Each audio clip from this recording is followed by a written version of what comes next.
What's up, everybody? Happy Tuesday. Hope all you're having a great day so far. Getting into this episode of GH.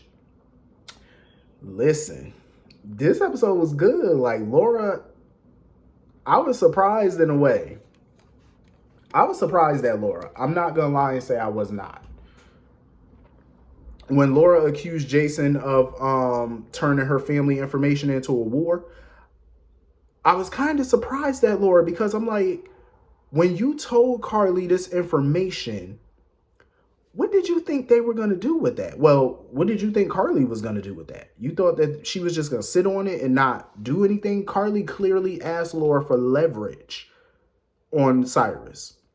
You telling her about his mother was the leverage that she needed. So I don't understand why Laura's acting so shocked. I mean, I get it in a way because she's an elderly woman and she didn't think that they would kidnap an elderly woman. You know, that's normally not Sonny's style. Hell, it ain't Jason's style either. But what you have to understand, Sonny's not there. So there's a new sheriff in town and her name is Carly.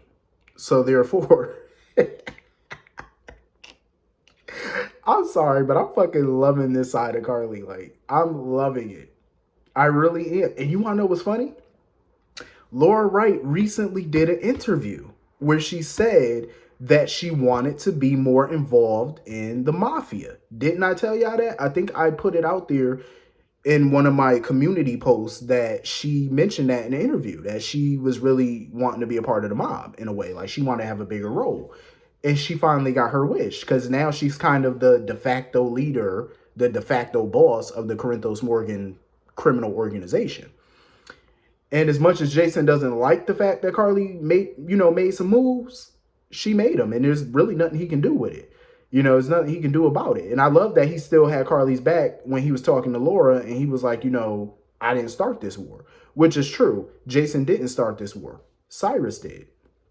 Now, it was a bold move what Carly did now, taking that woman.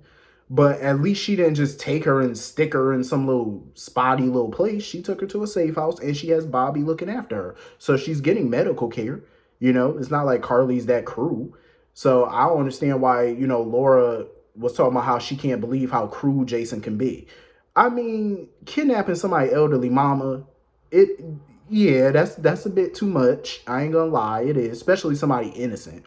It's team too much. But it's not like they did it without care. Well, I can't say they, Carly. It's not like she did it without thinking. She did it. And she made sure that Bobby was there, to take care of her. So she made sure that woman had medical care. And she didn't just stick her in some little rabbit hole.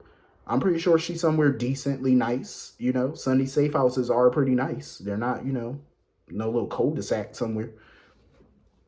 But I can understand Laura's point of view on that, and I definitely understand Martin being all pissed off about it, because his mother's an elderly, sick woman, and he's worried about her and worried about the type of care that she's getting because she does need 24-hour medical care. So I can understand his anger. But, Laura basically tried to let him know, like, do not get involved in this war. I don't think she was warning him as a consequence in a way, like, like a stern warning, like if you get involved as mayor, I'm going to take legal action. I think she was warning him for his own sake and for the fact that she actually cares about him. You know what I mean? Because they have gotten a little close, they're not super close or nothing, but they've grown to like each other a lot. And, she accepts him as her brother. So she obviously doesn't want to see anything happen to him, and getting in the middle of this Jason Cyrus war, there can be casualties. And I don't think she wants to see her newly, brother as one of those casualties. So I can understand why she warned him off and let him know, back the hell off of this. Just sit back and let nature take its course, let her handle it, let somebody else handle it, and, stay out of it for his own well-being. So anyway, moving on from that, Jax is not buying Carly's shenanigans. Like, he's really not buying nothing that Carly's saying. He wants to know how dangerous this war is going to get. He just wants to know. Because he wants to know how bad it's going to be for their daughter. And he just wants to know the steps that Carly took to reassure, to make sure that their daughter is safe. Um,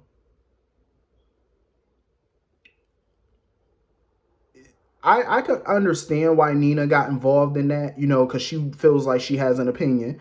And in my opinion, Nina, even though her and Jax are not married or anything like that, her and Jocelyn get along pretty well, and her and Jax have been together for a little while now. And I think she does have a right to have not a say, but to give her objective opinion to this.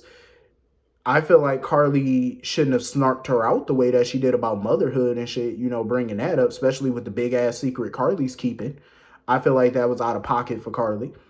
You know, Nina was only trying to help the situation between her and Jax. That's all she was trying to do, kind of be a buffer between the two. And I feel like it was messed up that Carly, said what she said to her. Carly pretty much gives no fucks when it comes to keeping a secret about Nelle being Nina's daughter. I feel like she should just tell Nina that Nell's her daughter. I don't see what the big issue is with not telling, like with telling her. What is that going to do? The most, I mean, I can understand why she's keeping it a secret because maybe Nina's going to blame Carly for Nell's death.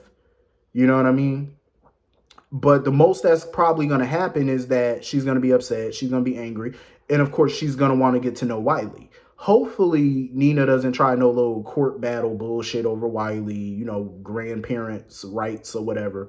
Because we all know if, Michael finds out that Nina's the grandmother, he would have no problem with Nina getting to know her grandson. I highly doubt Michael would have an issue with that.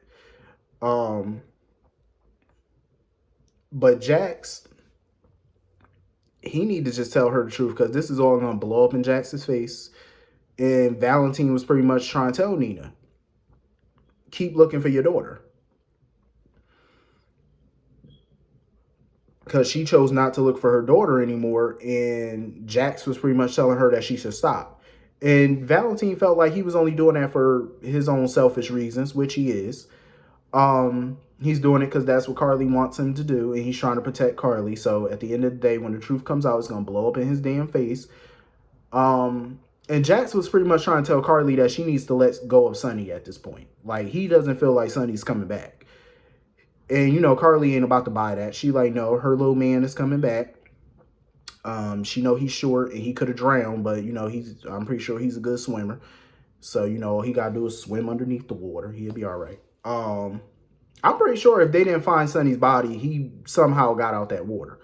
Because everybody knows, and Jason even said it, that Sonny's a good swimmer.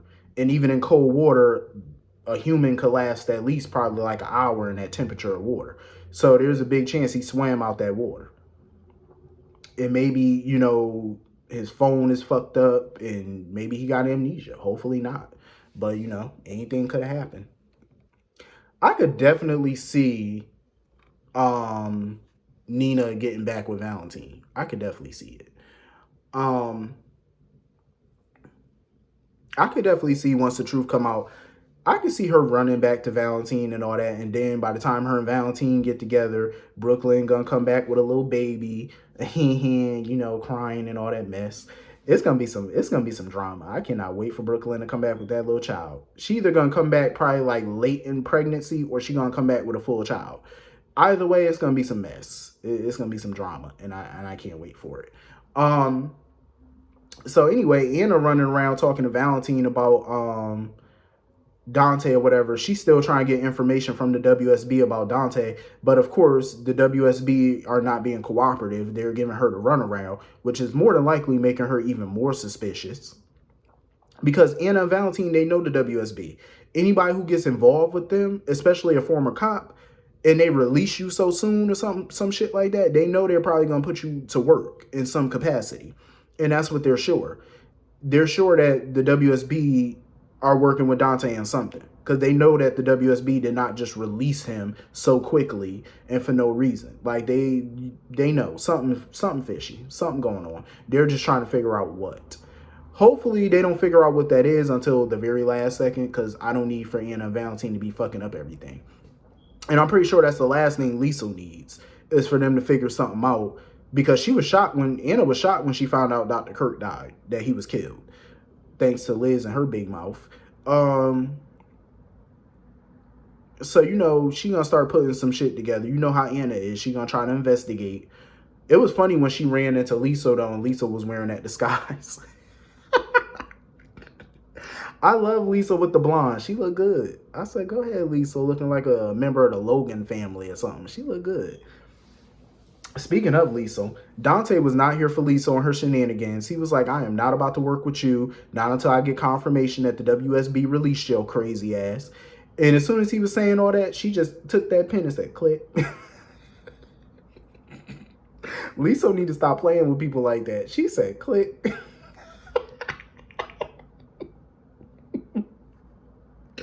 That's what you do when you get tired of somebody talking and they start to piss you off. You want to get them under control. Just take a pen and say click.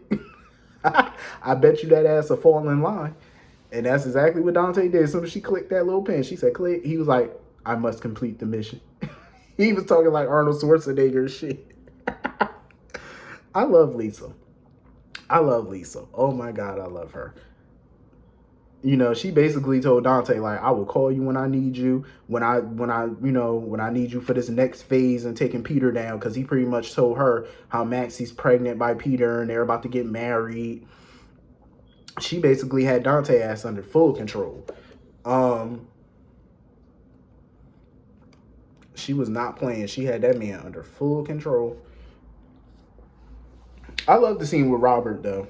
Robert was pretty much telling Maxie that he was bringing Jackie as his date to the wedding. Maxie got all emotional because she felt like Jackie reminded her of Lulu.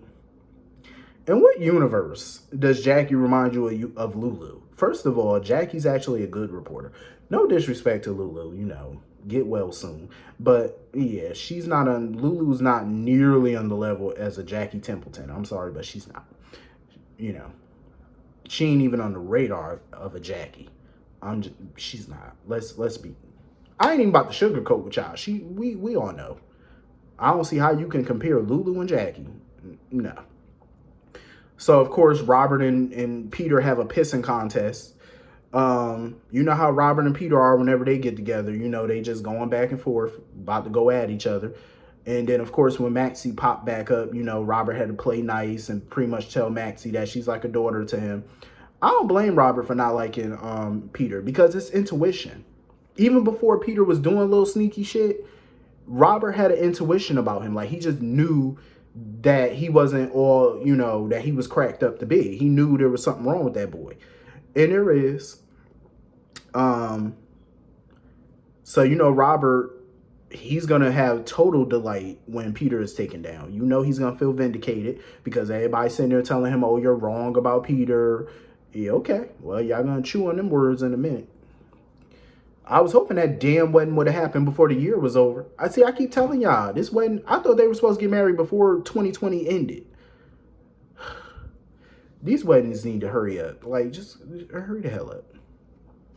So anyway, Franco went to go see Jason or whatever. He found out Jason and Sam are not back together. He started having this little episode or whatever where he keeps hearing Peter's voice or whatever in his head. And when, Sam was all concerned and stuff, but he told her, it was just a migraine. So when Jason popped up, he reassured Jason that, his brain tumor is not going to turn him back into the old Franco, the murderous Franco. It's not going to turn him back into the monster that he was before, a murderer. Basically, he told Jason that the problem with his brain tumor has to do with the memory transfer that he had. But Jason is still, weary of Franco. So he basically told Sam, keep away from him. Because, Jason, of course, does not trust Franco. And I can understand why. Franco put them through hell. Even though that was going on 10 years ago. Like, that was a little over 10 years ago. Franco put them through so much trauma and hell. I can understand why Jason is still not on the Franco bandwagon. I get it. You know what I'm saying? Like, I'm not even going to justify it. I totally get where Jason's coming from. You have a right to be, cautious, I would say. I would be too. I'm not even gonna front. I would be cautious as well. Because that's some shit to be cautious about. So anyway, that was pretty much the whole episode. Hit the comment section. Let me know what y'all thought about this episode. I cannot wait for Mama Leslie to come back. Laura's mother, she's on her way back to Port Charles. I cannot freaking wait because you already know we about to get the tea about what happened back in the day. I can't wait because you already know she gonna play into that storyline, so I can't wait for that to happen. Y'all definitely need to, before I forget, head over to Daytime Confidential. You have to read William DeVry's interview that he did about his GH exit. It's such a good read. It really is. That was such a good interview. I read it this morning. It was amazing. So definitely head over there and read that. I will see all of y'all later. Y'all have a wonderful night. Peace.